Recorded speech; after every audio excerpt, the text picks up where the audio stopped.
আমার নাম আদ্রিতা। বন্ধুরা সবাই কেমন আছো?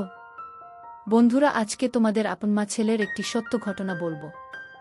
গল্পটি শেষ পর্যন্ত শুনলে তোমরা ওটা গরম হয়ে যাবে। আমি হাসান। কলকাতা থেকে দূরে এক অজপাড়া গায়ে আমি আমার বাবা আমার সাথে থাকি। আমার বাবা একজন ব্যবসায়ী ও গ্রামের চেয়ারম্যান। বয়স ৫৫। আমার বয়স ৩৩। ১৫ বছর বয়সে আমার বাবার বিয়ে হয়েছিল। আমার এখন বয়স ১৮। আমার মায়ের নাম তানিয়া বেগম, আর ৫ গ্রামের মেয়েদের মতো কিন্তু খুবই লাজুক ও বোকা। আমাকে জ্ঞান হওয়ার পর থেকে এখনো উঁচু গলায় কথা বলতে শুনিনি। আর বাবাকে তো বাঘের মতো ভয় পায়। আমি খুবই ভালোবাসি বাবাকে। আমরা তার চেয়ে বহুগুণ ভালোবাসে আমায়। আজ পর্যন্ত কখনো কড়া গলায় আমায় কিছু বলেনি। মা একটা সময় ভাবতাম অন্যরা আমার কাছে বোকা বাস আসন পায়, কিন্তু আমি পাই না কেন, কিন্তু এখন ভালো লাগে। যাই হোক, আমার আম্মা পৃথিবীর সবচেয়ে সুন্দরী বললেও কম হবে। কারণ আমার বয়সী একজন নারী আমার সমান সন্তানের এত কম বয়সে জন্ম দিলে শরীর ভাঙার কথা। কিন্তু মা সামান্য তা হয়নি। বাড়ির সব কাজ আমরা একা হাতে সামলাই। তবে ধানের বোতলে একজন কাকি এসে সাহায্য করে আমাকে। যাই হোক, আমার আম্মা বাড়িতে সালোয়ার কামিজ আর সুতির শাড়ি পরেন। আমার বাড়িতে এবং বাহিরের সব সময় নিজের পোশাক নিয়ে সংবেদনশীল। কখনো বাড়ির বাইরে যায় না। একান্ত প্রয়োজনে আব্বা নিয়ে না গেলেও বোরকা পরে যায়। আর বাড়িতে সর্বোচ্চ হলেও না বুকে গুলি কোমরে বেঁধে নেয়। আমার কাছে আমার সৌন্দর্য হঠাৎ করে প্রকাশ পায়। একদিন রাতে প্রস্রাবের চাপে ফেলে উঠে বাইরে যায়। আমাদের টয়লেট ঘর থেকে একটু দূরে। আব্বা আমার ঘরের সামনে দিয়ে যেতে হয়। তো আমি তাদের ঘরের সামনে আসতে একটা শব্দ পেলাম। শব্দটা বুঝতে পারছিলাম না, তবে আমাদের ঘর থেকে আসছে। ভালো মন্দ বিচার না করে কৌতূহলী হয়ে এগিয়ে জানালার কাছে এসে দাঁড়াতেই শব্দ কিসের বুঝতে পারি, কাঠের খাটের খচখচ শব্দ হচ্ছিল।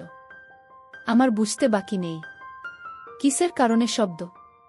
কখনো আব্বা আমাকে খারাপ নজরে দেখে নিন, কিন্তু কেন জানি না সেদিন আমি সব জেন গুলিয়ে ফেলি। জানালায় হাত দিয়ে দেখি বন্ধ ভিতর থেকে। তাই হতাশ হলাম। কিন্তু হঠাৎ নজর পড়ল জানালার পাশ দিয়ে টিনের জোড়ায় কিছুটা ফাঁকা দিয়ে ভিতর থেকে আলো আসছে। আমি তাড়াতাড়ি চোখ রাখি তাতে। এরপর যা দেখলাম তা ছিল আমার রক্ত গরম করা দৃশ্য। আমি ওটা ভুলে প্রচণ্ড প্রস্রাব পাওয়ায় দৌড়ে টয়লেটে যাই। প্রস্রাব করে এসে আর একবার চোখ রাখলাম, কিন্তু এবার মনে একটা বজ্র পড়ল। আমার উপর এখন আবার শুয়ে আছে, কিন্তু আমার চোখ দিয়ে টপটপ করে পানি পড়ছে মাটিতে। এটা দেখে আমার বুকে প্রবল আঘাত পেলাম। আমার কাছে কেন আমাকে প্রথম কাঁদতে দেখে আমার অস্থির লাগছিল। ইচ্ছে করছিল বুকে জড়িয়ে জিজ্ঞেস করি কেন কাজ, কিন্তু পারলাম না। এদিকে আব্বা উঠে পড়ল আমার উপর থেকে। আমরা তখন এগিয়ে আসছিল দরজার দিকে। আমি তৈরি করে দৌড়ে নিজের ঘরে গিয়ে দরজা হালকা ভিড়ে উকি দিলাম। আমার ঘর থেকে বের হয়ে বাহিরে পুকুরের দিকে যাচ্ছে। আমার খুব ইচ্ছে করছিল আমার গোসল করা দেখা, কিন্তু সাহস করে উঠতে পারিনি। আম্মা ভেজা শরীরে আবার ঘরে ঢুকল। আমি সে রাতে হাত দিয়ে নিজেকে শান্ত রাখলাম। এতদিন মায়া মমতা মোদি আমার প্রতি যে শ্রদ্ধা ভক্তি ছিল তার সব এখন অন্য জোয়ারে ভাসতে লাগল। রাতে আমাকে নিয়ে স্বপ্নদোষ হল। পরদিন সকালে ঘুম থেকে উঠে দেখি আম্মা উঠোনে ধান শুকোচ্ছে। কাজের কাকিও এসেছে। ধর্নার সময় শাড়ি তুলে হাঁটু পর্যন্ত তুলে পা দিয়ে হাঁটাচলা করে ধান শুকান আমার দিকে তাকাতেই বুকে ধুকপুকানি বেড়ে গেল। আমার গায়ে একটা সালোয়ার কামিজ। আমি এগিয়ে গিয়ে আমাকে জড়িয়ে ধরলাম। পিছন থেকেও বললাম, আমার খিদা লাগছে। আমরা ভূত দেখার মতো ছিটকে আমার থেকে দূরে সরে যায় চিৎকার দিয়ে। পরে আমায় দেখে বুকে হাত দিয়ে স্বস্তির নিঃশ্বাস নিল। আমি ধ্বজভঙ্গ হয়ে দাঁড়িয়ে আছি। কি বলব কিছুই বুঝতে পারছি না। আসলে কখনো আমাকে এভাবে জড়িয়ে ধরে নিবর হবার পর তাই ভয় পেয়ে গেছে। ওদিকে কাকে হা করে তাকিয়ে আছে বিষয়টা বোঝার জন্য। আমরা তখন আমার জীবনের অন্যতম অবাক করা কাণ্ড ঘটাল। জোর গলায় রাগের সুরে বলল, এমনই ধরো কিসের জন্য? এত বড় হয়েও তোমার জ্ঞান বুদ্ধি হয় নাই? আমার চোখে মুখে রাগ আর পানির ঝলকানি। আমি ভয় পেয়ে গেলাম আমার এই রূপ দেখে। আমায় তার প্রতি মনোভাব পুরো পাল্টে দিল। আমি প্রচণ্ড কষ্ট নিয়ে মুখ চোখে পানি নিয়ে মাথা নিচু করে ঘরে চলে গেলাম। তখন বাহিরে শুনতে পেলাম, কাকি বলছে, কি রে বুঝি তোর কি হয়েছে? জীবনে যে পোলারে একটু গলা উঁচু করা কত কোষ নাই, আইস কি কইরা এমনই বলি। আমার কোনো প্রত্যুত্তর পেলাম না। মন খারাপ করে সে যে ঘরে ঢুকেছি আর বের হইনি। ঘুমিয়ে পড়েছি। দুপুরে হঠাৎই একটা শব্দে ঘুম ভাঙল। ঘুম ভাঙতেই চমকে শোয়া থেকে উঠে বসে পড়ি। আম্মা আমার পাশে বসে অকাতরে কেঁদে চলেছে ফুপিয়ে ফুপিয়ে। আমি কি হয়েছে আম্মা? কান্দেন কেন? কি হয়েছে কণা মারে? আমায় বুকে জড়িয়ে ধরে কাঁদতে লাগল বলে উঠল।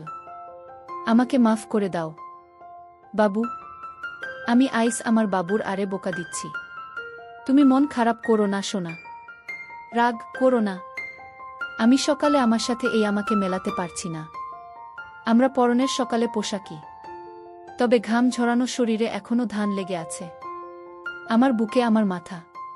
ঘামের গন্ধ খারাপ হয়, কিন্তু মায়ের গায়ে নাকি এক তৃপ্তি স্নেহের ঘ্রাণ থাকে। আমিও তাই পেলাম। আমার কান্না থামাতে আমি আমার হাত ধরে বললাম, আপনি আমার আম্মা। আপনার উপর আমি রাগ কেন? আপনি বলবেন না তো কে বলব? আমার ভুল করেছি তাই বকছেন? আমরা বলল, আমার মনটা খারাপ ছিল ময়না, তাই মাথায় কাম করতা ছিল না। বেলা তোমায় বলছি, আমারে মাফ কইরা দিয়ে পড়ান। আমি আপনি এসব বইয়ের নাম, আমি আপনাকে ভীষণ ভালোবাসি। আপনি এমন করলে আমি কষ্ট পাই। আপনার উপর আমার কোনো রাগ নেই। কান দেন না দয়া করে। আমার কান্না থামাতে কিছুটা। তখন বললাম, আমার খিদা লাগছে আমার। আম্মা হতো না। এই তো আসো আমার লাগে। আমার পোলারা সকাল থেকে কিছু খায় না, কি মুখ পুরি আমি। আমি আমার মুখ চেপে থামিয়ে বললাম, এসব করবেন না আম্মা, আমার কষ্ট হয়।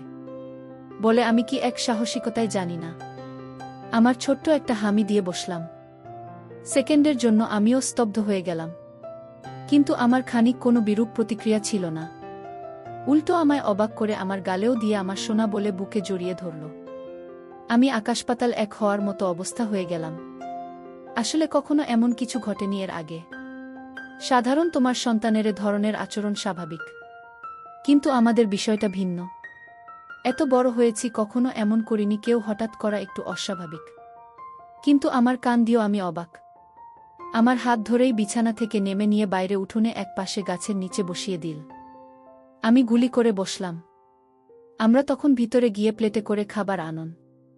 আমায় খাইয়ে দিল নিজ হাতে, মাঝে হঠাৎ আবার কে দিল। আমার দিকে চেয়ে আমার গালে হাত রেখে আমি আবার কাঁদছেন। আপনি সব ভুলে যান। আমি না আপনার পোলা, আমারে ভালোবাসেন বলেই তো বকছেন। না হলে বকতেন না তো। আমি আমার চোখ মুছে দিলাম। তারপরও থামে না। আমি আর খাব না, আপনি কাঁদলে আমি উঠে চলে যাচ্ছি। তখনই আমার হাত ধরে বসিয়ে দিল, বল আচ্ছা আর কান্না, বসো বসো। আমি মার চোখ ভালো করে মুছে দিয়ে আবার আমি দিলাম। প্রথমবার দিয়ে সাহস বেড়ে গেছে। মা এবারও কিছু বলল না। মুচকি হেসে আমার প্রতি স্নেহ প্রকাশ করল। আমি বুঝলাম না অপরাধবোধে আবেগী হয়ে গেছে বলে এই আচরণ। যাই হোক, স্বাভাবিকভাবেই নিলাম। খেয়ে উঠে গোসল করে এলাম নদী থেকে। বাড়িতে ঢুকে দেখি আম্মা গোসল করে কাপড় ছিল ওখানে। গায়ে একটা নীল শাড়ি, ভেজা চুলে গামছা বেঁধে খোপা করে কাপন আছে। তখনই আর এক কাহিনী ঘটল। আমার চোখ আটকে গেল মায়ের পেতে। জীবনে মার দিকে এভাবে তাকায়নি বলেই হয়তো এত সুন্দর আমার নজর এড়িয়ে গেছে এতদিন। আমি তাকিয়ে আছি এক ধানে পেটের দিকে। মা তখন আমায় দেখে ফেলে ও তাড়াহুড়া করে পেট ঢেকে ফেলে। আমার খুব লজ্জা পেয়ে বিষয়টাতে বিব্রত হলাম, মায়ের কাছে ধরা পড়ে। কিন্তু মা কিছু বলল না। কয়েকদিন চলে গেল। হঠাৎ আরেক দিন রাতে উঠেই টয়লেটে যায়। তখন আবার আমার কণ্ঠ ঘাটের কোচ শব্দ পেয়ে থমকে যায়। কেন জানি না ভুলে গেছিলাম এই বিষয়টা। এই দুর্দিনের কথা ভেবে নিজেকে একবার গালি দিলেন কেন দেখলাম না। রীতিমতো জানালার পাশের ফাঁকা চোখ রাখতেই আবার সেই দৃশ্য। আমার চোখে মুখে ঠিক আগের মতোই নীরজ জানি, একদম নিস্তেজ লাশের মতো পড়ে আছে। আর আব্বা আপনার মনে কাজ করে চলেছে। আমি আর সামলাতে পারলাম না। ওখানে হাত দিয়ে শান্তি করে নিলাম। কাজ শেষে আব্বা আগের মতোই উঠে দাঁড়িয়ে যায়। আমাকে দেখে আজ এক প্রকার রাগ হলো। কেন এই বুড়ো যে আমার মতো এক রূপবতীকে পায় তা আমার বুদ্ধিতে আসে না। এই বুড়োর সাথে এমন মেয়ে বয়সী নারীকে মানায় না। থলথলে ভুড়িওয়ালা পেট নিয়ে কোনো লাভই হচ্ছে না। তা ক্লাস 1-এর বাচ্চাদের ও বুঝতে বাকি থাকবে না। আমার খাট থেকে নেমে আঁচল ঠিক করতে লাগল। আমি বুঝলাম বের হবে। তাই দ্রুত ঘরে গিয়ে দরজায় উকি দিলাম। আমরা দরজা খুলে বের হল। দরজা খুলে হঠাৎ কেন জানি না থেমে গেল কিছু সময়। এরপর হঠাৎ মুচকি হেসে মুখটা লাজুকতা করে হাতে থেকে লজ্জা প্রকার দিল। আমি বুঝলাম না কেন এই কাণ্ড। মাত্র যে নারী তার অপূর্ণ কর্মকাণ্ড সেরেছে সে কিভাবে এমন খুশি। যাই হোক, ৭-৫ ভাবতে ভাবতে আমার আসার অপেক্ষা করছি। দেখি আম্মা বাথরুম থেকে ঘরের দিকে আসছে। এমন সময় আমার চোখ উল্টে যাবার জোগাড় হলো আমাকে এই অবস্থায় দেখেন। আমি কখনো কল্পনাও করিনি আমার এরূপ দর্শনের সৌভাগ্য আমার হবে।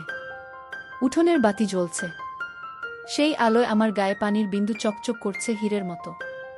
হঠাৎ আমার ঘরের সামনে এসে থেমে গেল। আমার দিকে আমার মুখ আচমকা হাত তুলে আডমোড়া ভাঙার মতো করল, আর তার জন্য আরও ভাল লাগছিল। হঠাৎ আবার ঘুরে দাঁড়ালাম। এটা দেখে আমার ঘুম সারা বাড়ি অবস্থা। আম্মা ঘরের ভিতরে ঢুকে গেল। এদিকে আমার কি আর শান্ত থাকার জো আছে? আজও আমি হাত দিয়ে নিজেকে শান্ত করে নিলাম। সকালে উঠে দেখি অনেক বেলা, রোদের আলোয় ঘুম ভাঙল। উঠে বাইরে বেরিয়ে দেখি কাজের কাকি আর আমার গল্প করছে আর ধান সিদ্ধ করছে। আমি গিয়ে তাদের সামনে দাঁড়ালাম। কাকে বল, আপনি উঠছেন? এত বেলা কইরা কেউ ঘুমায়? আমি মুচকি হাসলাম। আম্মা জামানি হাত মুখ ধুয়ে আস, খাইতে দিই বলেই আমায় অবাক করে দিয়ে কাকে সামনে আমার হাত ধরে নিজের দিকে টেনে হামি দিল ও মাথায় হাত বুলিয়ে দিল। আমি অবাক, ওর সাথে লজ্জাও পেলাম। কাকির সামনে বলে, আমি চলে যাই, হাত মুখ ধুয়ে শেখাই। গ্রামে একটু ঘুরে বাড়ি এসে দেখি কাকি চলে গেছে। আমরা বসে আছে মাদুর পেতে। আমি আম্মা এমনি কইরা মানুষের সামনে এসব দেন কেন? আমার খিলখিল করে হেসে দিল, বল, স্মরণ পায় আমার মানিক। কেন খারাপ লাগে? আমি খারাপ কেন লাগবে? কিন্তু মাইন সামনে এসব ভাল লাগে না। আপনি এমন করবেন না। আমার ইচ্ছা ময়নার করুন না। এখন কি খাইবা? আমি মনে মনে বলি তোমাকে খাব, কিন্তু তা তো আর বলা যাবে না। তাই বললাম, আপনি আমাকে ভাত খাওয়াই দিবেন আম্মা। আম্মা দিব না কেন? আমি এখনই আসছি। আমরা ভিতরে গিয়ে খাবার নিয়ে এল। বসার সময় বলল, এই গরমে এসব বস্তু কিংবা আছ কেন? সাতখোল গরমে আর গায়ে কিছু দেওয়া লাগবে না। বেডা মানুষ খালি গায়ে থাকলে কিছু হয় না।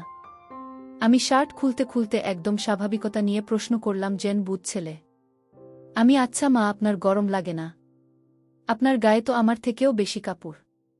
আমরা মুচকি হেসে লোক নাগালে দিয়ে বল, বেশি মানুষের এমন কইরা থাকুন লাগে শোনা। আমি, কেন? বেড়া গোশরীর আছে বেগনাই।